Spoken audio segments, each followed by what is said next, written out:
If you're planning your first trip to New York City, this video could literally save you hundreds of dollars.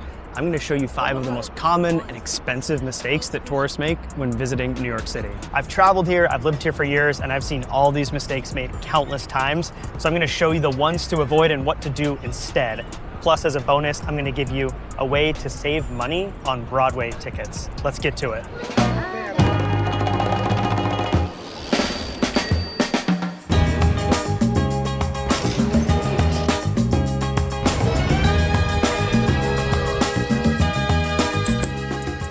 Mistake number 1, staying in Times Square. Look, I get it. Times Square screams New York City. It's in all the movies, all the TV shows. But here's the truth. Times Square is just a tiny, crowded sliver of what New York City has to offer. You often pay a premium to be surrounded by chain restaurants like Olive Garden, massive crowds, and street performers in knockoff costumes. Instead, pick any hotel in a neighborhood that is within a 5 to 10 minute walk of a subway. I'm talking Chelsea with its trendy galleries, downtown with its deep history, Greenwich Village with plenty of restaurants and bars, or even the upper parts of Midtown where you can walk to Central Park. You can get pretty much anywhere in New York City in 45 minutes, or often much less, on the subway. So being close to a subway station is much more important than staying right in the heart of Times Square, which many people think of as the middle of New York City. As you can see on this map, there are still some good options in Times Square, and sometimes you'll find a good deal for a hotel there. Just know there's gonna be more crowds, but if you zoom out, look at places like downtown or Chelsea or the east side of Manhattan or Hell's Kitchen area, you're gonna find more unique experiences that are true to New York City life. Mistake number 2, taking Ubers and taxis everywhere. This is the fastest way to blow your entire travel budget. I have seen people spend upwards of $200 in one day taking Ubers when they could have taken the subway and spent less than $30 total. Your average Uber, Lyft, or taxi in New York City is gonna probably cost around $30 for most destinations. A subway swipe is $2.90.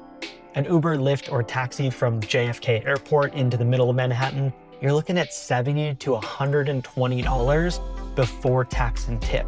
Instead, you can take the AirTrain and subway for less than $13 total. Plus, the AirTrain and subways are usually faster than taking a car. The subway can feel intimidating, but it's actually an amazing way to get around and pretty efficient.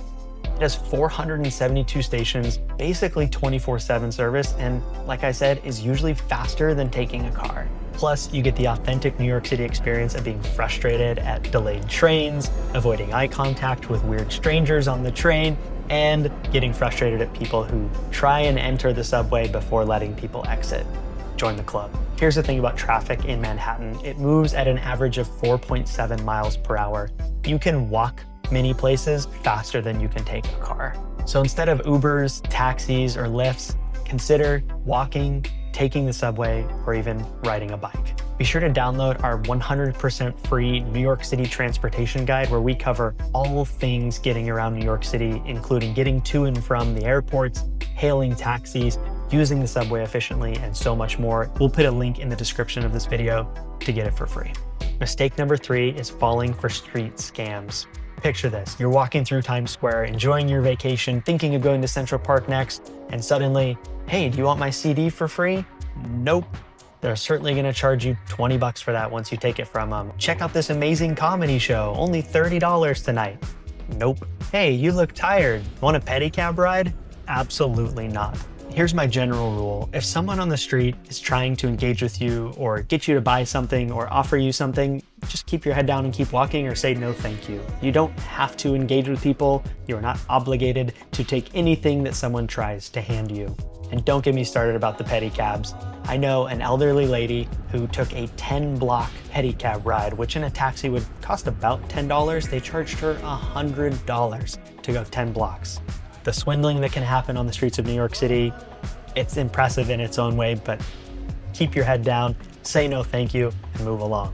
And one pro tip, if you want to take the Staten Island ferry, which is free, to go past the Statue of Liberty, do not fall for the scams of people who stand outside the terminal trying to sell you tickets to get in. The Staten Island ferry is always 100% free. All right, mistake number 4, eating at random food carts. Okay, there is some nuance to this. Some of the food carts have amazing food, while others are a little bit sketchy and can be awful. I once bought a churro from a cart in Central Park, and it was so hard I could not bite into it. I literally could have snapped it in half. It's supposed to be a soft, warm churro. Wasn't the case. If you want a food cart experience, stick to the tried and true places like Halal Guys on 53rd Street. They have amazing halal food for around $10. Sometimes there's a line, but it moves pretty quickly. Or one of our favorites is a food truck that's a few places in the city called Barria Landia. Some of the best tacos in the entire city. If you can't find reviews of the actual food truck, in most cases that means it's probably not worth spending your money on and taking the risk for how that food is prepared. Again, you find the popular spots, they have reviews online, you can be assured that you're gonna get some high quality New York street food. Or like a New Yorker, you can head into any of the 1,000 bodegas around the city and snag some food and be on your way. Mistake number 5 is buying a Metro card. This Metro card is no longer necessary to get onto the New York City subways. They now have what's called Omni, which is simply tap to pay. You can use Apple Pay, Google Pay, or any credit or debit card that has tap to pay enabled. Every single subway station has Omni, as well as the AirTrain to and from JFK Airport. The nice thing as well is you don't have to worry about paying for the 7-day unlimited. It automatically tracks it for you. So if you use the same card to pay for 12 rides in a 7-day period, the rest of them in that same 7-day period are free.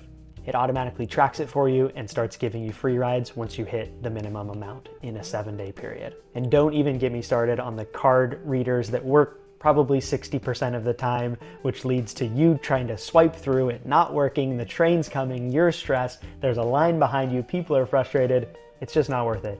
Just use Omni. Again, tap to pay with Apple Pay, Google Pay, or any credit or debit card. If you don't have that, you can actually buy Omni cards now that are going to allow you to load money onto them like a Metro card, but you're dealing with the more efficient and effective tap system versus the swipe through the turnstile. The 6th bonus tip is getting cheaper Broadway tickets.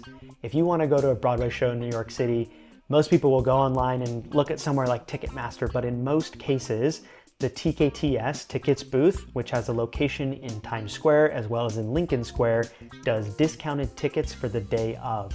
So you go stand in line, the Lincoln Square one's always faster, and you get sometimes half-price tickets with great seats as well. Or if you want to plan ahead, which I recommend, Today Tix is one of the better options when it comes to buying Broadway tickets beforehand. There are also options like lottery and rush tickets. They are more challenging, but they do exist as well. So there you have it, 5 mistakes to avoid when you come to visit New York City. New York is amazing when you know what you're doing and very expensive when you don't. Remember, on our website, you can get access to our completely free navigation guide, as well as a curated collection of Google Maps lists. It's all free by signing up for our newsletter. I'll have a link in the description of this video. What other tips are you wanting to learn? What other things are you worrying about on your trip to New York? Tell us in the comments and we'll cover them in a future video. Other than that, be sure to like, subscribe, and we'll see you in the next video.